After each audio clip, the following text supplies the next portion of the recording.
Esta é uma foto aérea de Houston. É literalmente um pesadelo de expansão sem fim. E, infelizmente, acabou simbolizando como muitas cidades americanas são. Basta olhar para Los Angeles, Dallas ou Las Vegas, por exemplo. É a mesma coisa com estilos diferentes. Basicamente, é uma expansão desordenada. Isso mesmo, palavra nova. E antes que alguém fique bravo comigo, eu literalmente moro agora em Phoenix, Arizona, que é a mesma coisa. Mas por que isso acontece? Por que a maioria das cidades americanas é tão mal planejada? Existe um equívoco comum de que sempre foram feitas para carros, com rodovias, subúrbios e falta de caminhabilidade sendo inevitáveis. Mas isso não é verdade.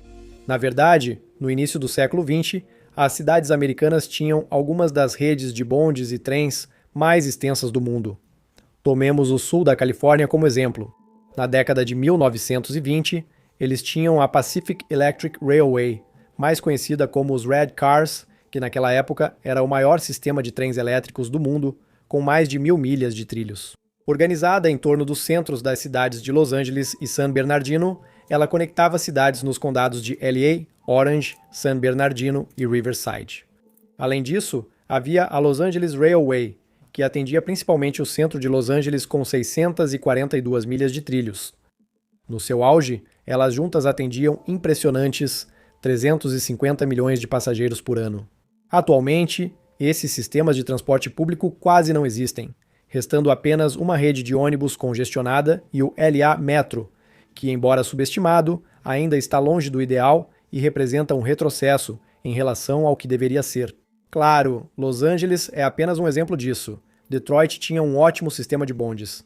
Houston tinha, Atlanta tinha, Buffalo tinha. É a mesma história em todo lugar. Na década de 1920, cerca de 1.200 sistemas de bondes operavam pelo país, com mais de 44 mil milhas de trilhos.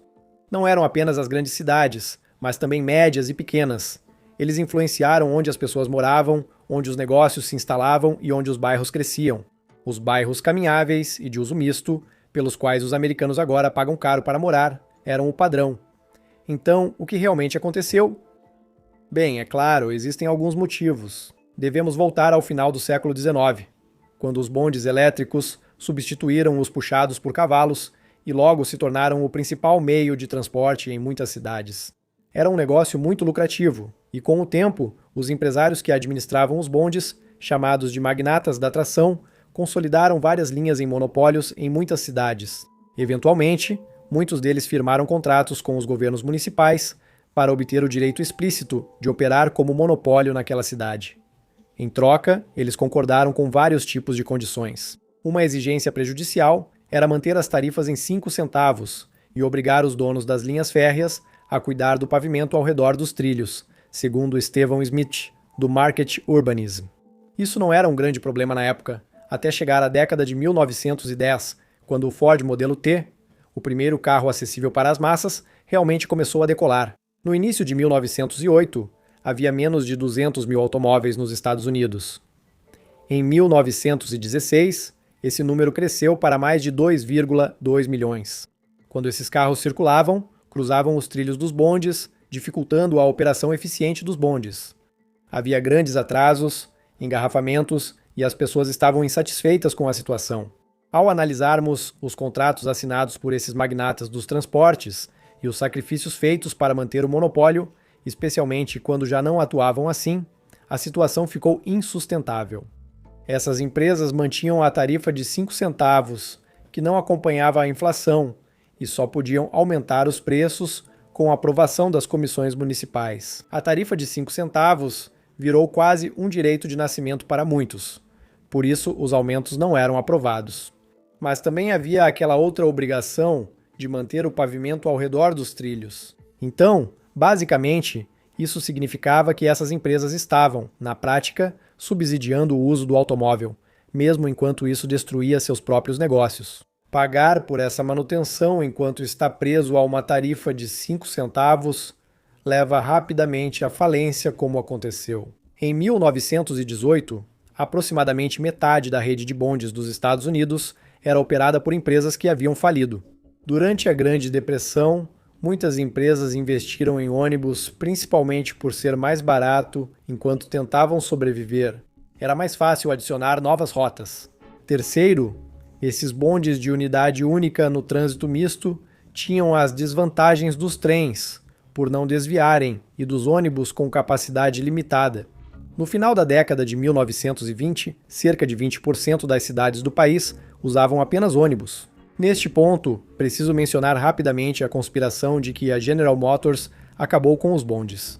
Basicamente, entre 1938 e 1950, uma empresa chamada National City Lines, com investimento da General Motors, Firestone Pneus, Standard Oil, Phillips Petroleum e Max Trucks. Todas essas empresas, que teriam a ganhar com o fim do transporte público, compraram os sistemas de bondes em 40 e 5 cidades de 16 estados, desmontaram a infraestrutura e aceleraram a transição para os ônibus. Isso é inegavelmente verdade, mas a realidade é que essa tendência já estava em andamento com ou sem eles. Eles apenas aceleraram isso, como abutres sobre um sistema moribundo.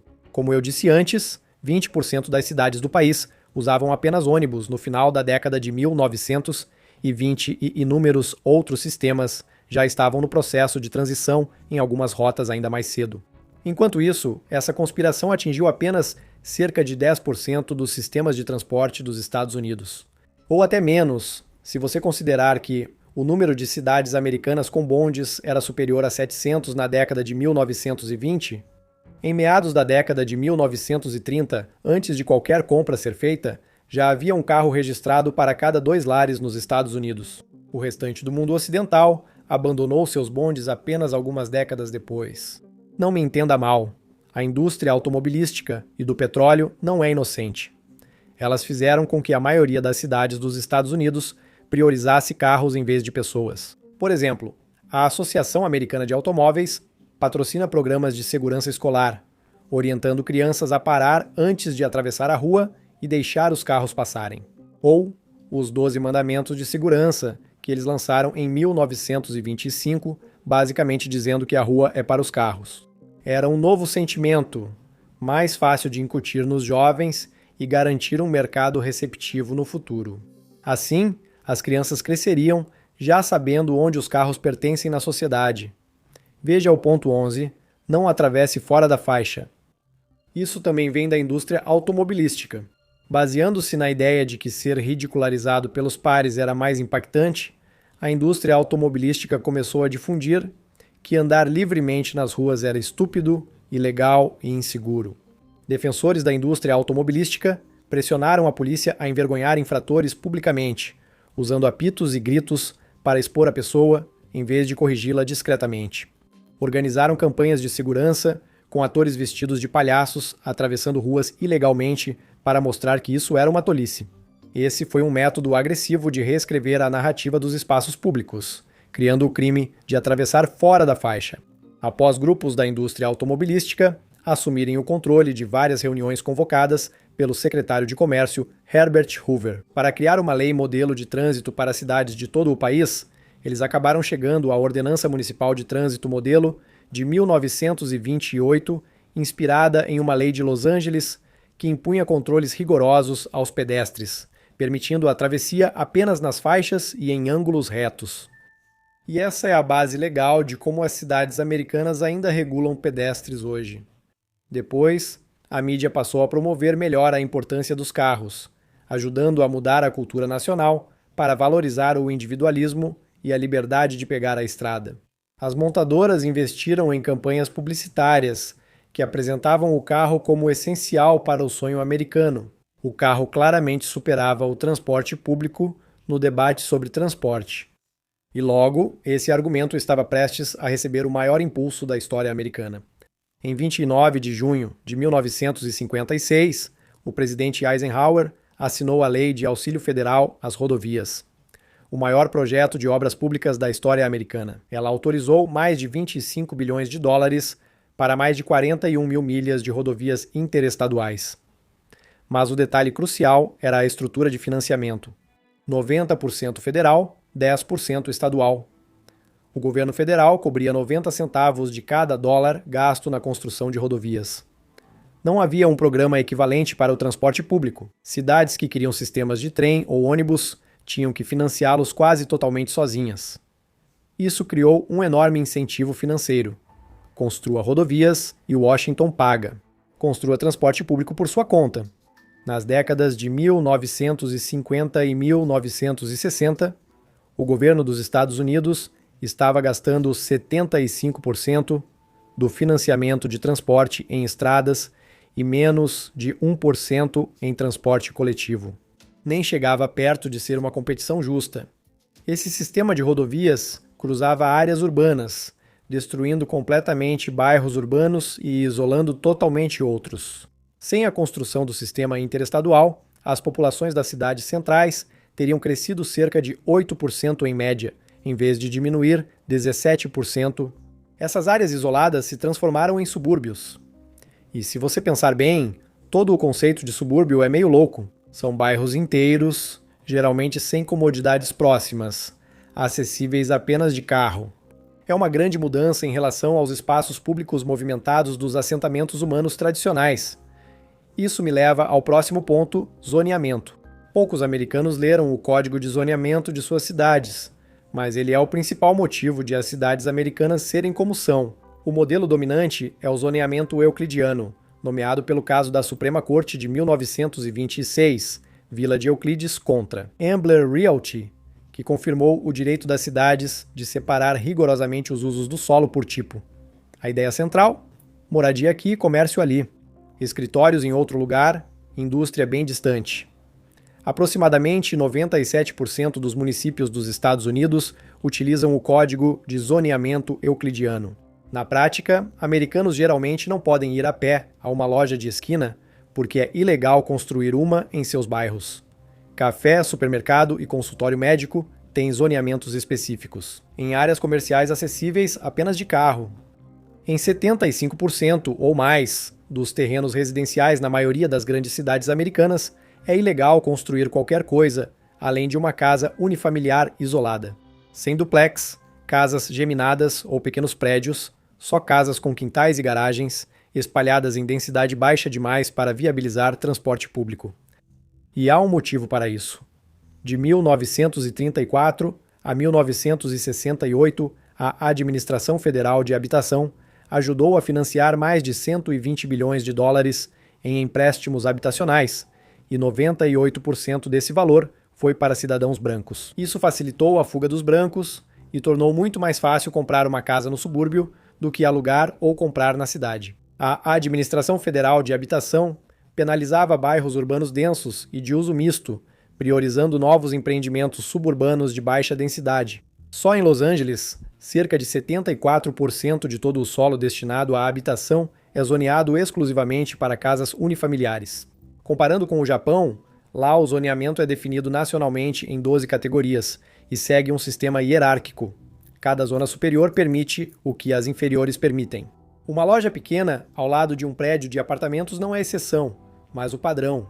Tóquio, cidade densa com mais de 10 milhões de habitantes, é uma das grandes cidades mais acessíveis do mundo desenvolvido, em parte por esse motivo.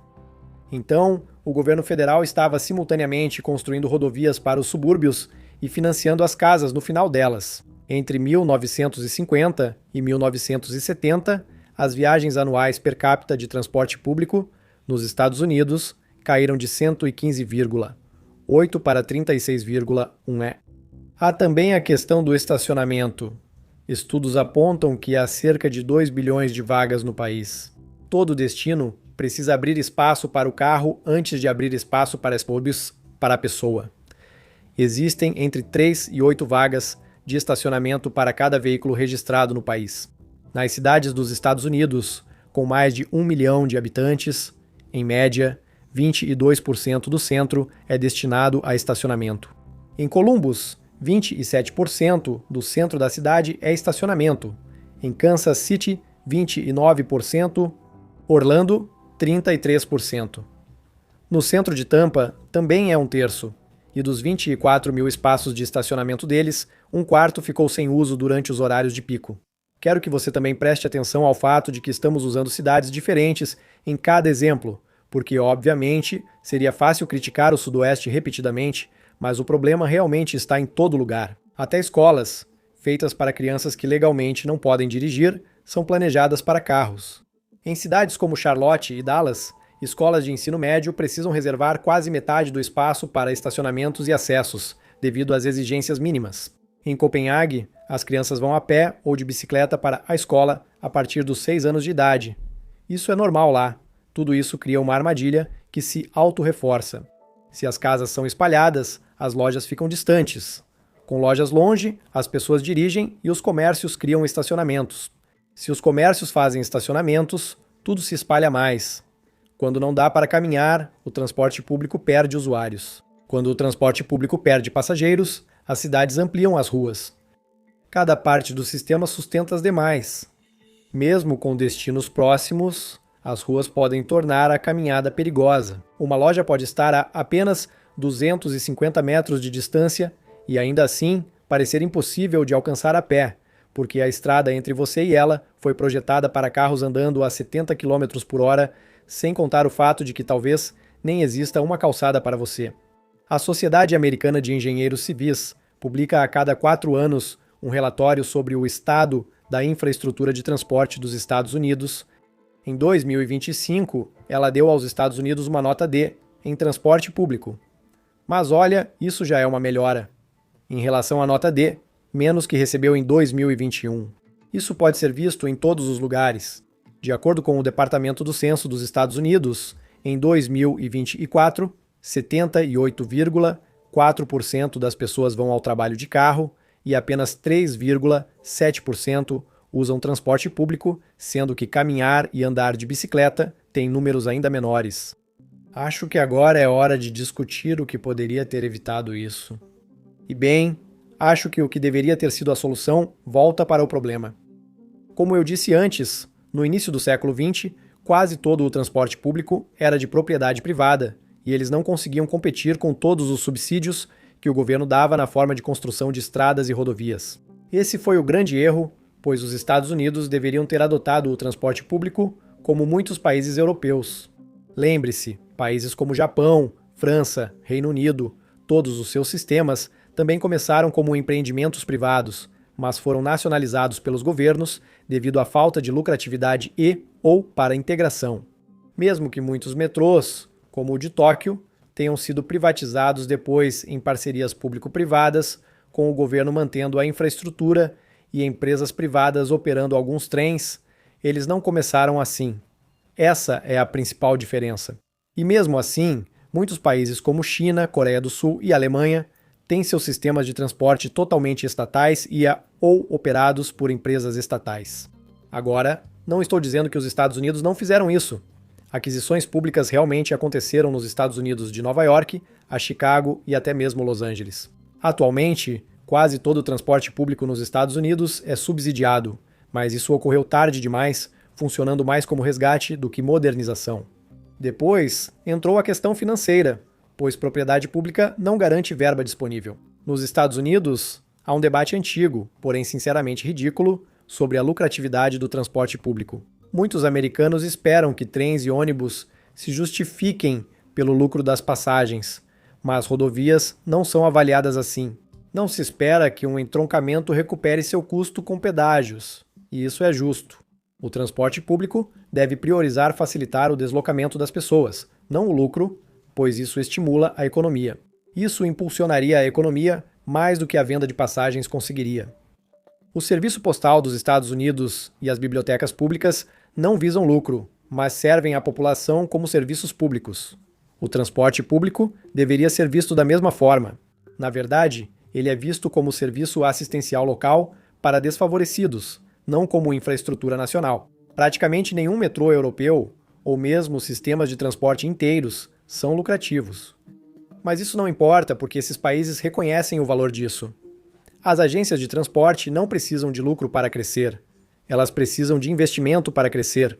A Amtrak é, na verdade, um bom exemplo disso, com seu recorde de 34,5 milhões de passageiros em 2025, mesmo que você não ache que ela seja bem administrada.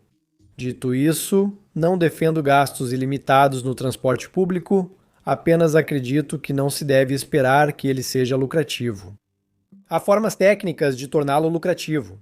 Por exemplo, na Ásia, os sistemas ferroviários de Hong Kong e Japão são muito lucrativos graças ao modelo em que as empresas também administram imóveis de alta densidade ao redor das estações.